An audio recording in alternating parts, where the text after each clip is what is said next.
Salut l'équipe, c'est Léo, j'espère que vous allez bien. Dans cette nouvelle vidéo, je vais vous raconter comment Roy Jones Jr. s'est fait voler la médaille d'or des Super Welter aux Jeux Olympiques de Séoul en 1988. Pour les plus anciens d'entre vous, vous avez peut-être même vécu ça de vos propres yeux, mais je pense que beaucoup de personnes en ont peut-être jamais entendu parler, ou ne connaissent pas tous les détails de cette folle histoire. Bref, on commence tout de suite la vidéo.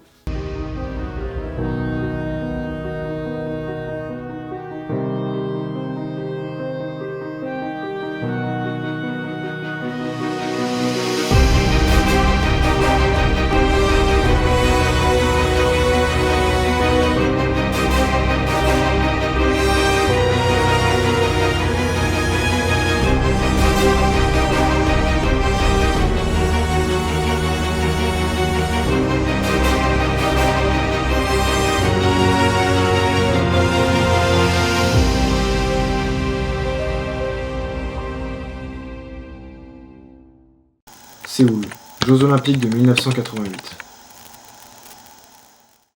Nous sommes le 9 août 1988 et l'Américain Michael Carbajal est en finale du combat des mimouches contre le Bulgare Ivailo Marinov. Mais petit détail, Emil Yatchev, l'officiel en charge des juges, est lui aussi bulgare. Et là vous imaginez déjà la suite. Carbajal est battu dans des conditions controversées et se fait ainsi voler la médaille d'or. 反則で減点され、クリクトフ選手が判定勝ちしました。混乱はこの判定を不服とした韓国チームのコーチが引き起こしました。今、椅子が投げ込まれます。ちょっと息さしています。おっと。ジャッジペーパーを引きちぎったり、審判、主審に殴りかかったり、コップの水を浴びせるなど、大暴れになりまして、まるでプロレス。Après cette mise en bouche, revenons-en au combat qui nous intéresse. Roy Jones Jr. versus Park Si-hoon. Mais avant ça, je dois déjà vous dire que Park Si-hoon a également profité d'un cadeau des juges pour pouvoir se qualifier aux dépens de l'italien Vincenzo Nardiello. Après avoir vu le talent des Coréens quand il s'agit de bien choisir les juges, Roy Jones n'a pas d'autre choix que de se préparer mentalement, bien qu'il n'ait pas perdu le moindre round jusque-là. Avant le combat, Roy Jones Jr. déclare « Je sais à quel point il est difficile de prendre une décision contre un Coréen ici, mais ça n'a pas d'importance. S'il me vole, pas de souci. Je sais que j'aurai quand même gagné. » Roy Jones Jr. Place désormais au combat, ou plutôt au massacre, car on assiste pendant les 3 rounds à un combat à sens unique. Roy Jones martyrise Park Si-hoon comme vous pouvez le voir sur ces extraits. Jabs and right crosses as Jones just demonstrated. Remember, Jones has superior speed, technique.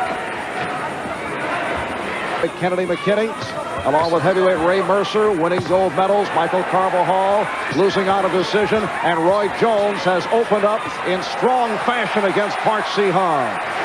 That's all he needs to do is volley and step back. Leave your calling card and take off. Right there. Ooh. And that was an emphatic calling card. He had Park staggered. I don't know what they're waiting for. That's not a standing 8. I don't know what is. D'ailleurs, selon un décompte non officiel de la chaîne NBC, Roy Jones Jr. a porté 86 coups contre 32 pour Park Si-hoon. Il suffit juste de regarder le combat dans son intégralité pour se rendre compte de la boucherie. En plus de ça, l'enregistreur de coups NBC a marqué les rounds 20-3, 30-15 et 36-14 en faveur de Jones. Avec tout ce que je vous ai dit, il semble difficile d'imaginer un autre score qu'une victoire de Roy Jones. Mais au moment de la délibération, l'arbitre italien Aldo Leoni lève à contre-cœur le bras encore tremblant de Park Si-hoon. Absolutely one of the most dominant things I've seen. On point 3-2 in the blue corner. Well, there it is. Park Si-hoon has stolen the belt. Park Si-hoon était clairement gêné par la décision de l'arbitre qui a murmuré à Jones « Je ne peux pas croire qu'il t'ait fait ça ». Roy Jones a immédiatement retiré la médaille de son cou et ne l'a plus jamais portée à nouveau. Sur les 5 juges, 3 ont estimé que la victoire revenait aux Coréens, le Marocain Hiwad Larbi, l'Uruguayen Alberto Duran et l'Ougandais Bob Kazouli. Et écoutez bien la justification de l'arbitre Larbi. L'Américain gagnait facilement, tellement facilement que j'étais persuadé que mes 4 compères juges allaient entériner le score en faveur de l'Américain, avec un gros écart. Par conséquent, j'ai voté pour le Coréen pour que le score soit de 4-1 dans le but de ne pas embarrasser le pays hôte. Cependant, Roy Jones recevra tout de même le trophée Val Barker qui récompense tous les 4 ans le meilleur boxeur aux Jeux Olympiques. C'est le 3e de l'histoire à remporter cette distinction sans avoir la médaille d'or. Enquête, condamnation, mais toujours pas de médaille d'or. Devant la suspicion d'un des membres du CEO, une enquête a été ouverte. Au cours de celle-ci, on apprend qu'un milliardaire sud-coréen avait payé plusieurs dirigeants de la Fédération internationale pour faire gagner ses compatriotes. Karl-Heinz Wehr, ancien secrétaire général de l'Association internationale de boxe amateur, l'AIBA, explique qu'à Séoul, il a régulièrement vu des juges préparés à déclarer un Sud-Coréen vainqueur, même si c'était complètement ridicule. Selon lui, plusieurs officiels, dont les juges Larbi et Cazoulé, auraient ainsi reçu entre 300 et 15 000 $ de pots de vin seulement afin d'influencer des combats, confirmés par l'arbitre lui-même. Comme quoi, même avec des petites sommes, vous pouvez truquer un combat aux Jeux Olympiques.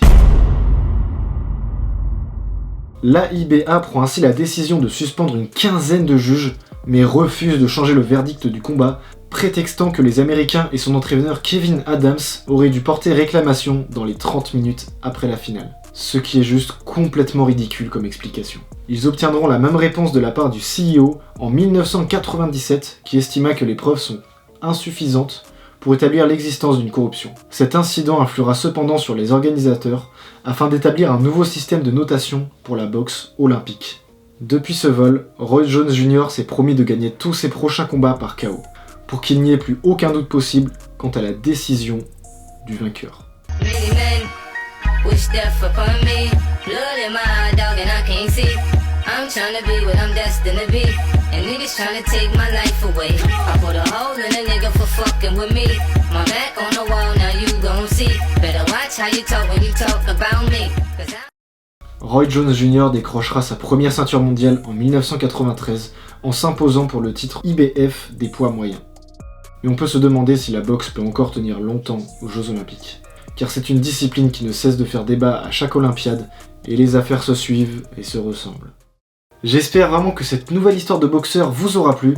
Si c'est le cas, vous connaissez.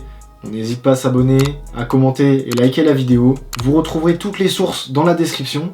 Proposez-moi dans les commentaires d'autres histoires ou anecdotes que je pourrais raconter. Ça peut être vraiment intéressant de pouvoir raconter les histoires que vous me proposez. Et sur ce, je vous dis à la semaine prochaine pour une nouvelle vidéo. C'était Léo. Ciao.